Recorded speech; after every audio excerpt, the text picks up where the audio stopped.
Saudações BH, saudações Brasil, Caio Belotti falando, estamos aqui com meu amigo Vinícius Couto, do apostolado Beato Padre Vitor, que promove propagação cultural católica e promove, além disso, terços em público, palestras sobre a história da igreja, sobre a doutrina da igreja, um excelente conteúdo católico de apostolado, de catequese para todos os mineiros.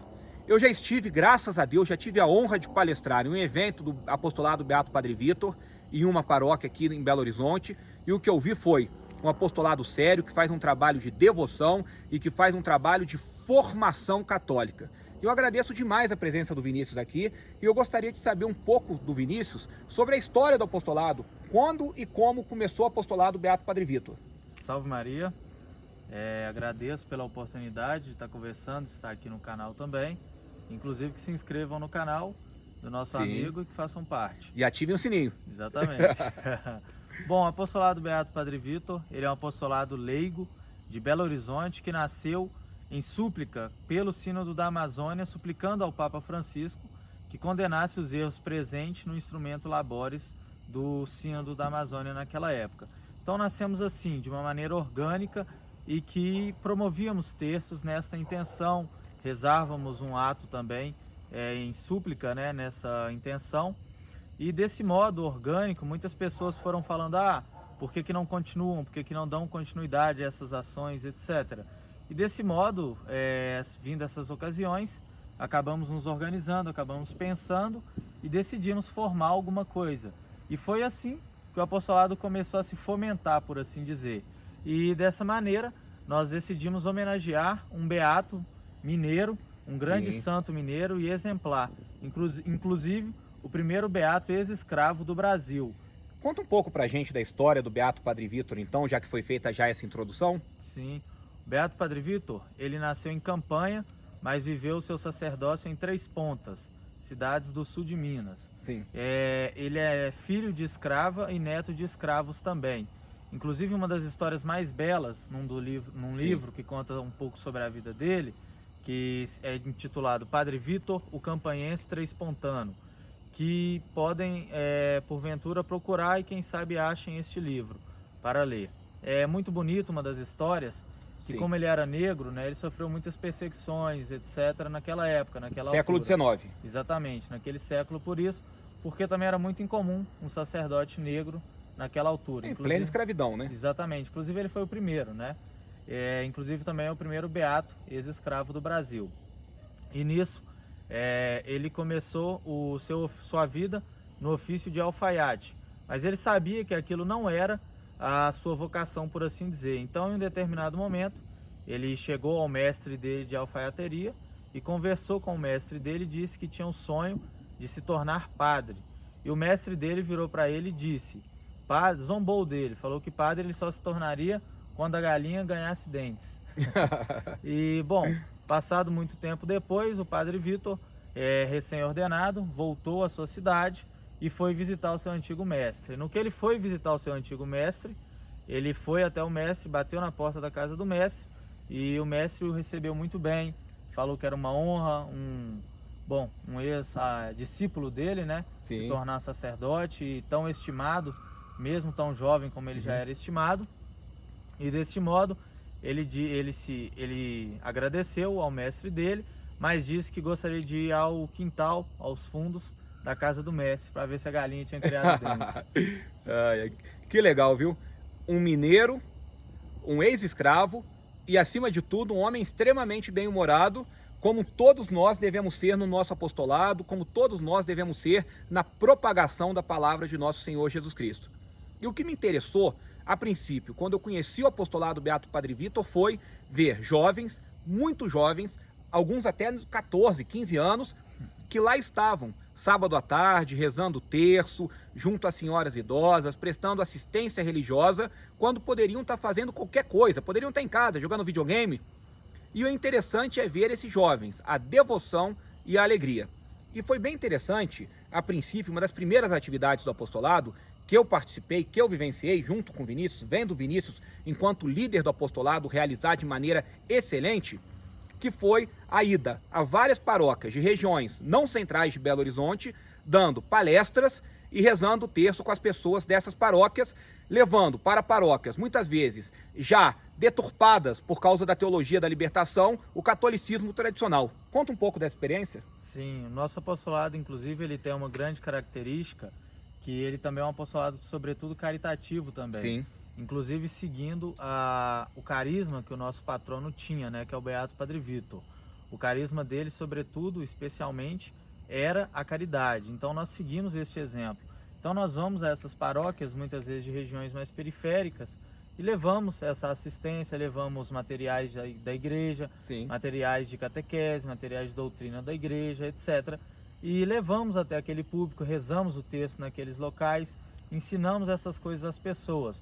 Diversas palestras que já fizemos, diversas ações que tivemos. E temas que os padres não tratam, né? Temas relacionados à visão católica sobre aborto, sobre controle de natalidade, sobre ideologia de gênero, que são assuntos que a igreja deveria ensinar porque está no magistério da igreja, mas que são tabus para a maioria dos padres. Sim, inclusive, citado isto, um questionamento, por assim dizer, que às vezes se faz, é onde infelizmente está uma parte do clero nessa batalha cultural, mas que é especialmente uma batalha religiosa, uma batalha espiritual, entre os filhos das trevas e os filhos da luz. Infelizmente, muitos clérigos deixam esta missão e esse dever que eles têm, muito mais que só uma missão, mas um dever que eles deveriam ter. Então, até parafraseando um filósofo, que é o Eric Feiglin, ele diz que fazia aquilo que alguns clérigos deveriam fazer e que não fazem. Então, nós fazemos muitas vezes isso. E levando essa essência caritativa, nós vamos a essas regiões, fazemos palestras, levamos a doutrina da igreja, já fizemos diversas reuniões. Inclusive o livro A Alma de Todo Apostolado, nós já fizemos uma palestra sobre ele. Infelizmente, nesse momento atual que estamos vivendo e com as igrejas também fechadas, uma coisa lamentável inclusive, e que o apostolado também, com a presença do Caio também, estivemos promovendo terços públicos pela reabertura das missas, que de certo modo reabriram entre aspas, porém sem divulgação, de uma maneira arbitrária, por assim dizer, e que muitas igrejas continuam fechadas, infelizmente. Aliás, falando nos terços públicos, eu gostaria até de falar que vamos ter outro terço público, né? No próximo domingo, às 15 horas, em frente ao Colégio Pio XII. Conta como que vai ser esse terço. Sim, sim. Bom, só voltando um pouco antes, e vou já falar disso. Sim, claro. Bom, o nosso apostolado, infelizmente, essas palestras, essas reuniões que nós sempre promovíamos, elas estão impossibilitadas neste momento devido a toda essa questão da pandemia, o que é triste, inclusive. Sim, muito. Mas o nosso apostolado, graças à intercessão do nosso patrono e à Nossa Senhora, nós estamos fazendo uma sala para o nosso grupo. Eu já iria falar disso, adiantou minha próxima pergunta. É uma sala numa região também, não das mais nobres, não é das mais nobres, é um local pequeno também, mas é um local que nos comporta e que especialmente em todos os locais tem almas que precisam ser elucidadas, almas que precisam da doutrina católica e da verdadeira religião ali com eles. E fica até uma lição para a maioria dos apostolados, dos grupos católicos do Brasil inteiro, que muitas vezes focam apenas em regiões centrais da cidade e na zona sul dessas cidades. Precisamos diversificar o nosso público, precisamos expandir o nosso leque de atuação. Então o apostolado Beato Padre Vitor, nesse sentido, foi pioneiro. E é muito interessante essa questão da sala, porque é um local que o apostolado terá para chamar de seu, e lá ele não terá que se preocupar de ter medo em relação à reação do padre ou do bispo sobre determinados temas católicos que, por serem tradicionais, que por serem temas da igreja de sempre, são temas considerados espinhosos hoje, né? Por serem católicos. Exatamente, resumindo é isso. Pelo simples fato de serem católicos, incomodam, infelizmente, muitos que estão dentro da própria igreja. Ô Vinícius, e eu querendo ajudar a sala, querendo ajudar a feitura dessa sala, a concretização desse sonho, como que eu faço para ajudar? Sim. Bom, todos aqueles que puderem contribuir, é uma grande graça e uma grande ajuda que vão estar fazendo para conosco, para com o nosso apostolado.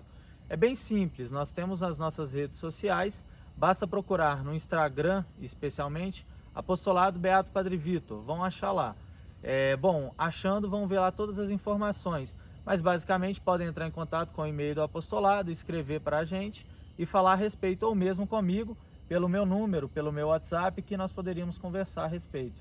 Qual que é o seu número? Pode passar? Claro, com certeza. É 31, né, o DDD 997844960. Então, quem quiser entrar em contato, pode entrar em contato e conversar a respeito. O nosso apostolado, infelizmente, ele ainda não tem uma conta jurídica. Ainda não temos essa conta jurídica do apostolado. Então, eu estou usando uma conta pessoal que eu tenho, poupança, especialmente para essa obra, arrecadando as doações e construindo a obra que está demandando. Obras sempre demandam bastante, está levando um bom tempo. Ainda mais nesse período, né, de coronavírus. Exatamente. Olha, pessoal, eu vou falar um negócio. Eu assino embaixo do apostolado Beato Padre Vitor. Eu conheço o Vinícius, sei que se trata de uma pessoa seríssima. Eu sei que o trabalho é extremamente nobre. Então, quem puder ajudar, não estará ajudando ao apostolado, estará ajudando a igreja como um todo. E também, quem puder comparecer neste domingo, às 15 horas, aqui em Belo Horizonte, em frente ao Colégio Pio XII, em frente à capela do Colégio Pio XII, vai ser um grande momento de oração, vai ser um grande momento de devoção a Nossa Senhora do Carmo, não é, Vinícius? Exatamente, Capela Dom Bosco. Capela Dom Bosco, exato. Católica. Então é nada mais adequado. E esse terço ele vai se dar nesse domingo, né, em honra ao dia de Nossa Senhora do Carmo. Não vai ser no mesmo dia da festa, mas vai ser algo solene em honra a Nossa Senhora de Fátima.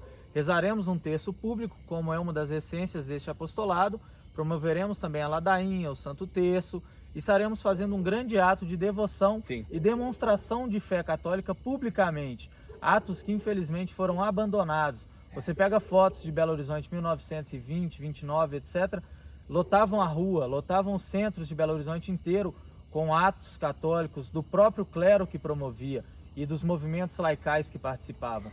Mas hoje em dia, infelizmente, parece que muitas vezes os próprios fiéis estão abandonados pelos próprios clérigos, algo triste e lamentável. Infelizmente parece que parte do clero hoje foi tomada por um espírito de burocracia e um espírito quase de funcionalismo público. Precisamos restaurar o fervor da nossa fé. E se tem um grupo que é fervoroso, que é católico, militante, na melhor acepção do termo, é o apostolado Beato Padre Vitor. Vinícius, muito obrigado, muito me honra recebê-lo.